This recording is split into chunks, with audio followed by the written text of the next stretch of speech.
It does appear that we're getting ready for Dr. Denise Watts to hold a media briefing talking about some of the Savannah-Chatham County Schools' priorities for the next semester and the year of 2026. Yes, all right, it appears we're ready. I'm going to go ahead and bring this up, and we'll take a live extended look here on WTOC+.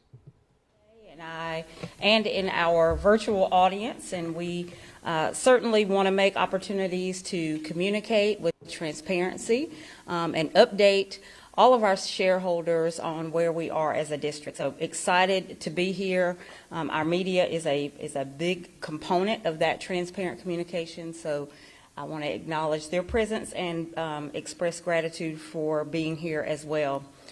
We are at the all-important midpoint of the school year, and it's essential at this point in time that we reaffirm our commitment to keeping our community informed about our progress and areas where we need to continue to focus. Transparency and collaboration are at the heart of the mission, and we believe that sharing these updates helps strengthen trust and engagement across our district. So the halfway mark in the school year is more than a milestone. It's an opportunity to reset, refocus, rejuvenate, and finish the year strong. And we do that by ensuring that our efforts are aligned, and we want to make sure that every student, educator, and family remains supported and empowered for success in our school district. We are very clear about our priorities as we move into the second half of the year. First and foremost, academic excellence. We want to continue to raise achievement across our district, give our students quality learning experiences, and close gaps where they exist. We also keep as a priority our student well-being, which first and foremost focuses on safety in our schools and in our buildings and across our district, but also inclusive environments that nurture our students to grow. And then finally, importance around engagement with students, staff, and community. And we want to continue to strengthen our partnerships with our key stakeholders. And lastly, this is a for real lastly, want to highlight operational efficiency as a key priority all year long, but particularly as we pivot into the second half of the year. Our commitment is that we ensure resources are used effectively to support student learning. I will say that I am extremely proud of the progress that we've made as we go into the second semester of the school year. While we know we continue to have our challenges, it's important to highlight progress and success as well. I am assured and confident that together we can finish strong and deliver on our promise of excellence for every student in our district. The first semester, as I have mentioned, brought celebrations and challenges. And we learn from all of those experiences, both good and challenging, as we pursue excellence across the district. We know we have performing arts students that marched in parades in Washington, D.C. We have sports teams and other academic teams that have won national honors in things like film competitions and singing competition. And we have cheered on our athletes to include, and most recently, the first ever flag football championship for our Savannah-Chatham County public school system, and that is the team at Jenkins High School. We've also celebrated state championships for multiple schools across the district. Don't want to leave any of them out, and we are, again, applauding all the efforts of our student athletes.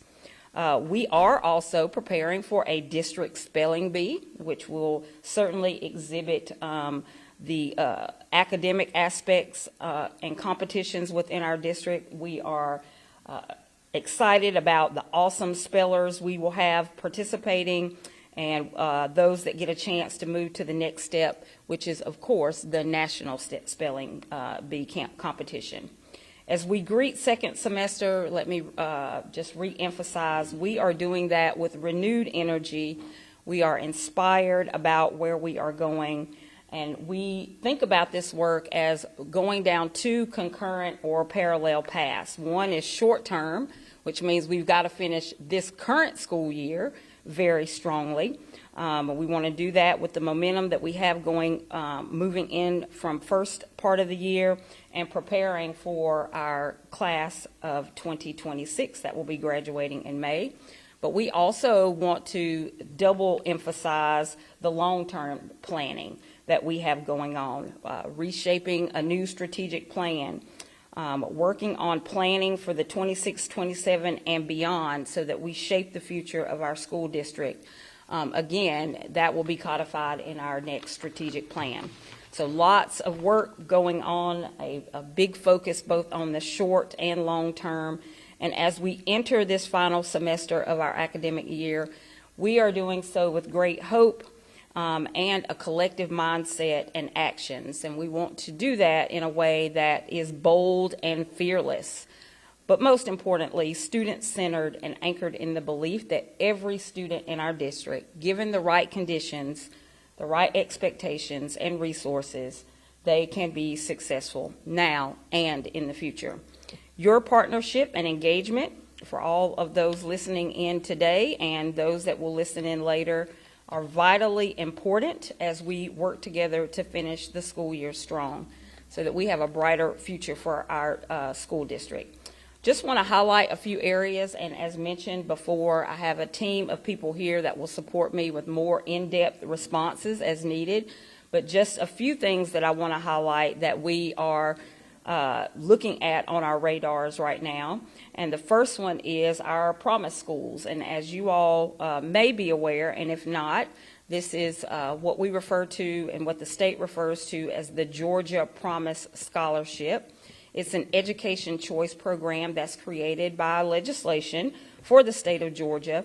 And this offers eligible students in our district the opportunity to have a $6,500 scholarship for non-public education expenses in grades kindergarten through 12th grade. Those students who are eligible can use those funds for private school. They could also use it for tuition, tutoring services, and other qualified educational expenses.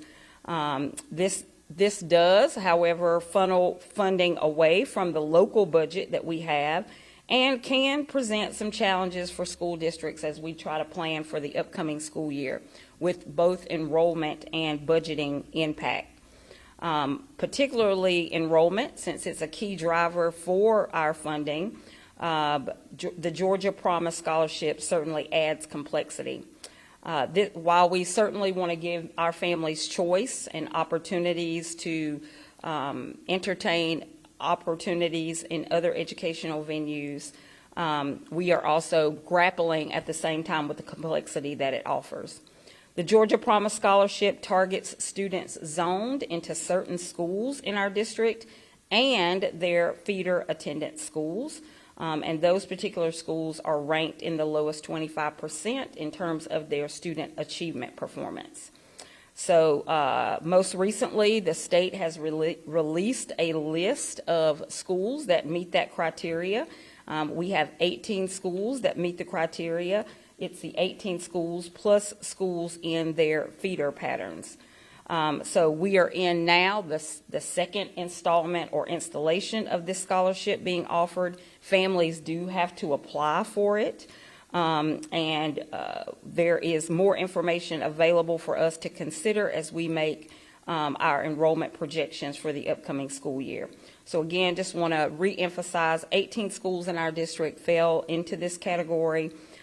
Early indicators, however, suggest as we look at attendance, as we look at how our students are doing on formative assessments, how we are looking at climate and culture within our school district, give me great hope that that list of 18 schools will be reduced in the upcoming year because we are showing progress in terms of school performance.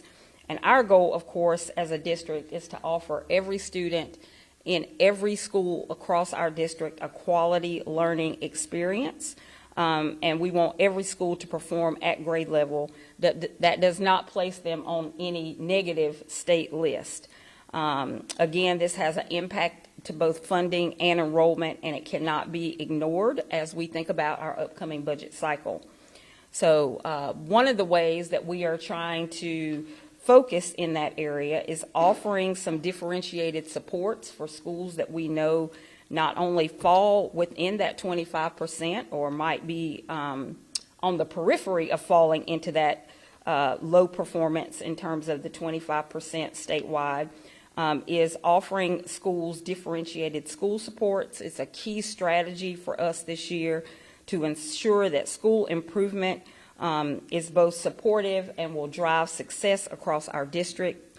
We know that all schools do not have the same needs, do not have the same challenges nor successes, and we know that we can't approach it with a one-size-fits-all approach.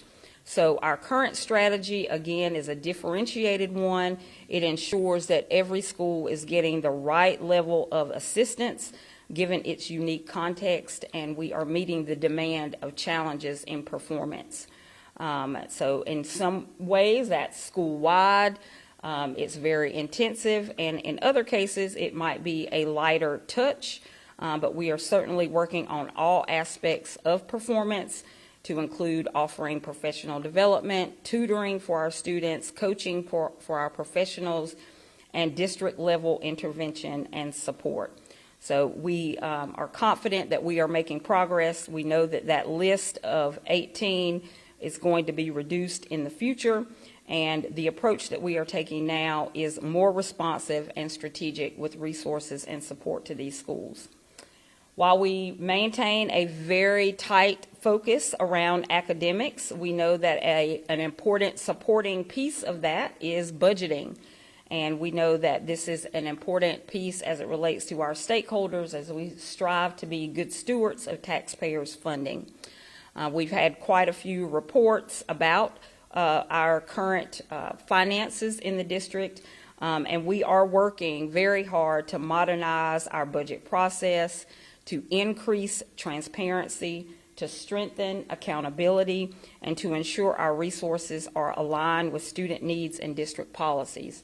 So we are going into this new budget season certainly with a even tighter focus than we've had since I've transitioned into the district as the superintendent, so that we are optimizing every resource that our shareholders provide both at the state, local, and federal levels.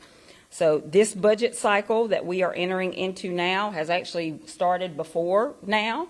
It started, I would say, from day one of this school year. It's a topic of conversation amongst my team. It's cascading down through the district and certainly out into the community as we are working on a new cadence of planning, of how we determine priorities across our district and how we are aligning resources collectively.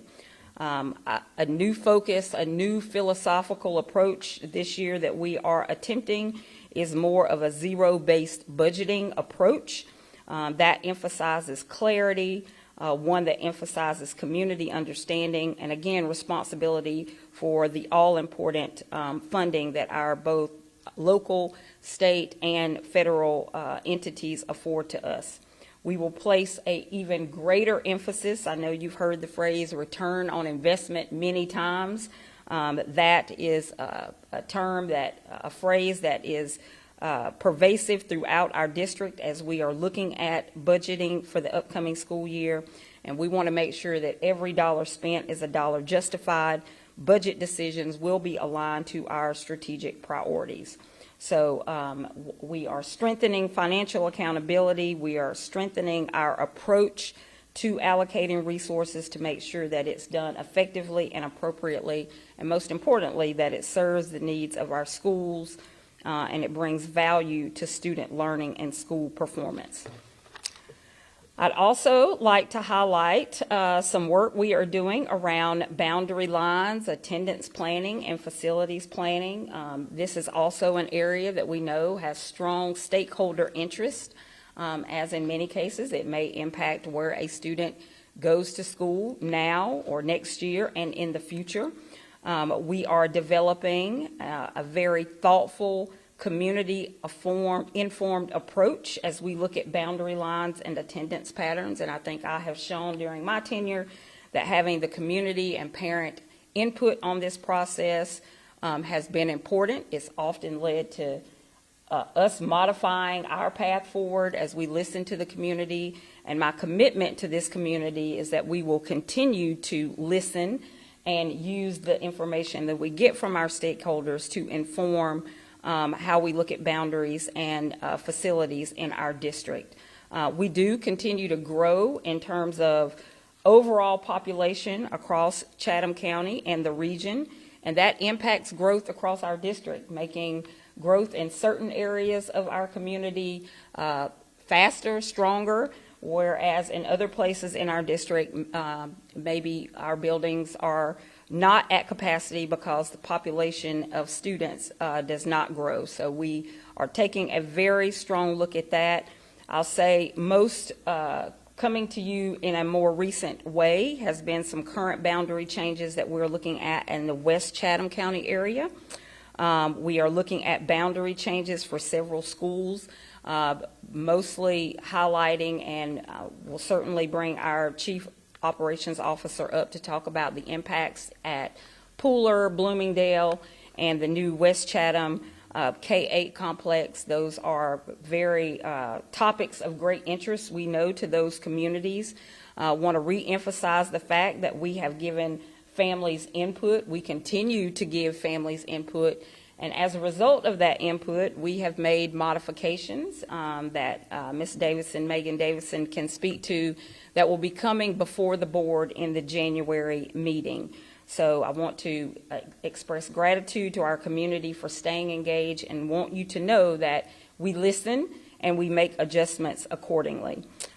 So please stay tuned for more information on how we have shifted our initial recommendations on boundary lines and facilities updates. It did go to a December board meeting. It was deferred to a January board meeting, which is next week. And those materials should be available to the public now. Is that correct? Or can our board have access to our, does the community have access to our updates? Not yet public. They'll be available, we expect, by Monday, but anyone can come to the meeting on the 14th as a public meeting. Awesome. So forthcoming, the community will be able to see the updates that we have made, again, based on our planning, looking at data, and listening to our community.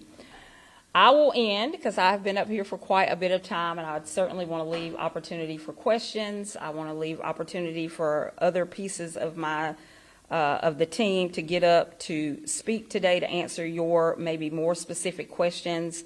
I am well aware that we have a lot of work to do in this district, and I need to reassure everyone that I wake up every morning with a sense of strong urgency on fixing both small problems and big ones. I am even more dedicated than I have ever been to ensuring that our school district is world class and meets the needs of every student and is a place where every family and every constituent can be proud. I am proud of the work that we are doing. I feel very strongly that we are making progress. And it's by only collective effort that we can do that. You've heard me say often, together we can, and that is the only way I believe that we get this work done, in partnership with both our internal teams, our school leaders, our teachers, our staff, our departments, but also with our families and our community. Our students are amazing. And every single day there is an opportunity to celebrate something that not only a student does, but a group of students do, or a school does. And it's in this moment that I would like to address how proud I am of the work that we are doing and how invested I am in the momentum that we have going into the second half of the year. We will not cut corners. We will not hide problems. We will go about this work in the most efficient and effective way. And one way that we will have our Board of Ed police chief come up in just a minute is around school safety. That's always a topic of interest, as it should be. It is a shared responsibility. And when things happen in our school district, we know we have to address those things. But we will always ask and expect a together we can mentality, because we know that that is the only way that we will ensure safety for every student and staff member. So, with that said, at this time, I'd like to recognize and invite Chief Terry Enoch to the podium to address an unfortunate incident that took place at one of our schools over winter break, and to also, and most importantly, highlight and invite our community to be a part of the solution as we move forward. Thank you.